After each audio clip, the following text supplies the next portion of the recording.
Bonjour à toutes et à tous et bienvenue dans J-Finance Wimoa Markets, votre rendez-vous quotidien pour décrypter l'essentiel de l'actualité économique, financière et stratégique en Afrique de l'Ouest et au-delà. Allez, on commence tout de suite avec la tendance globale des marchés. Les marchés internationaux ont encore le vent en poupe. À Paris, le CAC 40 grimpe de 2,33% dans le sillage d'un solide rapport sur l'emploi américain. 177 000 créations de postes, soit un tiers au-dessus des attentes. Même ambiance à Francfort, où le DAX progresse de 2,62%, notamment porté par Airbus qui flambe de 5% après des résultats rassurants. De l'autre côté de l'Atlantique, Wall Street n'est pas en reste. Le Dow Jones et le Nasdaq gagnent respectivement 1,42% et 1,78%. Et pendant que les indices montent, le dollar, lui, décroche, moins 9,9% face à l'euro depuis janvier. Un mouvement qui pénalise les géants européens du luxe ou de la santé, très exposés au marché américain, mais qui soulage les importateurs et laisse entrevoir un assouplissement possible de la BCE. Une chose est sûre, la macro mondiale reste sous haute tension. Mais les marchés restent confiants. On descend maintenant d'un cran, direction le continent africain, avec plusieurs signaux forts à analyser. D'abord, un trou d'air dans le ciel africain. Le fret aérien chute de 13,4% au premier trimestre. C'est la pire performance au monde selon l'IATA. Et pourtant, la capacité a progressé de plus de 10%. Résultat, des avions cargo sous-utilisés, des marges qui s'érodent et une logistique régionale qui continue de freiner l'intégration.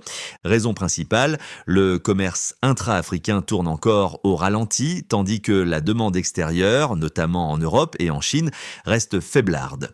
Pendant ce temps, les investisseurs, eux, ne boudent pas l'Afrique.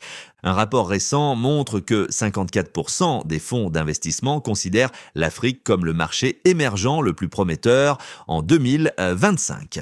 Les pays qui tirent leur épingle du jeu, l'Afrique du Sud, le Kenya, l'Égypte et le Nigeria. Mais attention, 84% des investisseurs citent la volatilité des devises comme leur risque principal. À ce titre, le franc CFA, indexé à l'euro, reste un pilier de stabilité dans l'UMOA. Cap ensuite sur le Sénégal où la réforme de l'emploi des jeunes entre dans le dur. Avec plus de 34% des jeunes de 15 à 24 ans sans emploi ni formation, les autorités lancent une vaste restructuration des politiques publiques, audit des dispositifs, refonte des programmes et conventions repensées avec les employeurs. L'ambition, sortir 96% de l'emploi informel de l'ombre et créer un vrai tremplin vers des carrières formalisées. Enfin, focus Côte d'Ivoire, AngloGold Ashanti cède ses projets d'Oropo et ABC à Resolute Mining. Objectif, se concentrer sur les actifs à plus fort rendement.